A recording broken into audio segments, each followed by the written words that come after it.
Hi friends, welcome to my channel super trader Lakshya. और अगर आप नए हैं इस चैनल में, सबसे पहले इस चैनल को सब्सक्राइब करिए। और मेरे चैनल में बहुत सारे वीडियोस हैं ट्रेडर और इन्वेस्टर्स के लिए, आप उसको देख सकते हैं और अपनी साइकोलॉजी और अपना ट्रेडिंग इंप्रूव कर सकते हैं। आइए चलते हैं मेन टॉपिक के बारे में। तो आज का स्टॉक है वेदांता। तो वेदांता के बारे में जो टॉपिक मैं क्यों लेकर आया हूँ, क्योंकि काफ़ी लोगों ने रिक्वेस्ट किया था स्टॉक के बारे में। और जब मैंने इस चार्ट के बारे में देखा तो मेरे होश उड़ गए। मतलब इतना ज़्यादा बुरा हाल है स्टॉक का। और ये स्टॉक पिछले 10 साल के सबसे लोअर लेवल पे है, पिछले 10 साल के सबसे लोअर लेवल पे है। और कहाँ ये एक समय 300 350 के आसपास हुआ करता था, आज के समय में ये 70 के आसपास है। तो ये एक टाइम पे 320 330 पे था, आज के समय में 60 70 के बीच में चल रहा है। तो इतना बड़ा फॉल आया क्यों, और आपको ये भी जानना पड़ेगा कि ये कौन से सेक्टर से बिलोंग करता है। तो सबसे पहले ये जो सेक्टर से बिलोंग करता है वो है मेटल सेक्टर। तो मेटल सेक्टर के बारे में आइए हम पहले चार्ट देख लेते हैं।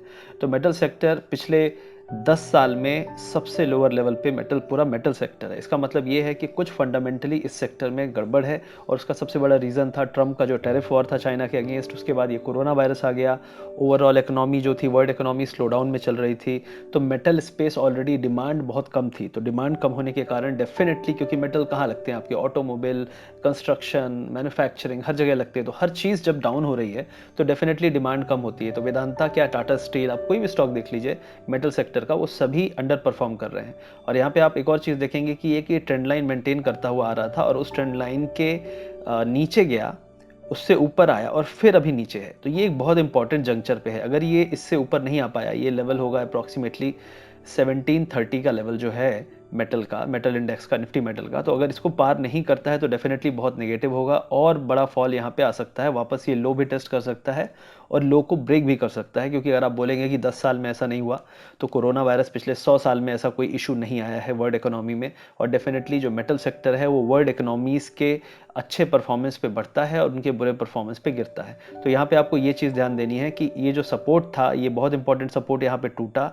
और ऑलरेडी मेटल सेक्टर बहुत ही बुरा परफॉर्म कर रहा था। इनफैक्ट जब हम यहाँ पे थे तो इस टाइम पे ऑलरेडी मेटल सेक्टर 50% डाउन था हाई से।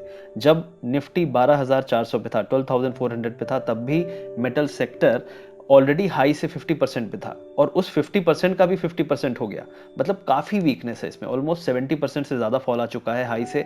तो ये एक बहुत वीक स्ट्रक्चर है, बहुत वीक सेक्टर है। अगर आप इसमें इन्वेस्टेड हैं तो आपको बहुत ज़्यादा टाइम लगेगा। इस सेक्टर से निकल जाइए लंबे समय के लिए। मुझे नहीं लगता इससे बेटर सेक्टर आपको अगर चाहिए तो कंज्यूमर गुड्स है, आपका एफएमसीजी है, फार्मा है, बहुत सारे सेक्टर हैं जो आपको इससे ज़्यादा ग्रोथ दे सकते हैं, क्योंकि उनका जो बिजनेस है वो थोड़ा अलग है। तो ये मेरा व्यू है ओवरऑल सेक्टर के बारे में। और वेदांता के बारे में भी सेम चीज़ है। यहाँ पे भी एक ट्रेंड लाइन थी जो मैंने अभी ड्रॉ की थी। तो ये ट्रेंड लाइन इनफैक्ट ये राइट नाउ जहाँ पे है ऑलमोस्ट 77 के आसपास, अगर इस लेवल से ये नहीं नीचे गिरा तो डेफिनेटली वेदांता में थोड़ा अच्छा परफॉर्मेंस आ सकता है।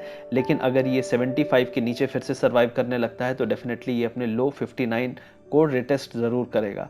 तो ये मेरा व्यू है वेदांता के बारे में। तो टेक्निकली मैंने यहाँ पे जो भी एनालिसिस किया है उसके बेस पे मैं आपको कहूँगा ये बहुत वीक स्ट्रक्चर है।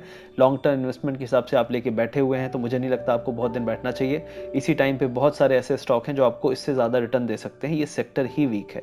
तो ये मेरा एनालिसिस था। दूसरी चीज़ थी, कल एक न्यूज़ आया था, उसके कारण भी काफ़ी निगेटिविटी है कि जो दिल्ली हाई कोर्ट है उसने वेदांता को जो बैंक गारंटीज थे, हैलिबर्टन जो एक कंपनी, ऑफशोर ड्रिलिंग कंपनी, तो उसकी बैंक गारंटीज इन्वोक करने के लिए इन्होंने अपील की थी। तो दिल्ली कोर्ट ने उसको मना किया है। तो ये भी एक नेगेटिव है, क्योंकि जब आप हमारा काम नहीं कर रहे हो, मतलब वो जो ऑफशोर कंपनीज है वो काम नहीं कर पा रही हैं, तो डेफिनेटली उनकी जो बैंक गारंटीज है उसको भुना के मैं उनसे पैसा वापस जो भी दिया था ले सकता हूँ, क्योंकि काम तो मेरा नहीं हो रहा है। तो ये चीज़ थी। तो इसके लिए भी हाई कोर्ट ने स्टे कर दिया था ऑर्डर कल।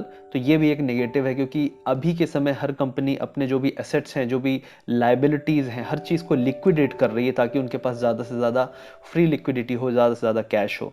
तो ये नेगेटिव है वेदांता के बारे में। और वेदांता जो जिस सेक्टर में है उसमें बहुत ज़्यादा कैपिटल लगता है, बहुत ज़्यादा इसमें आपको पैसा शुरू में लगाना पड़ता है कोई भी काम जब स्टार्ट करना होता है। तो ये इंपॉर्टेंट चीज़ है। तो ये मेरा व्यू है वेदांता के बारे में।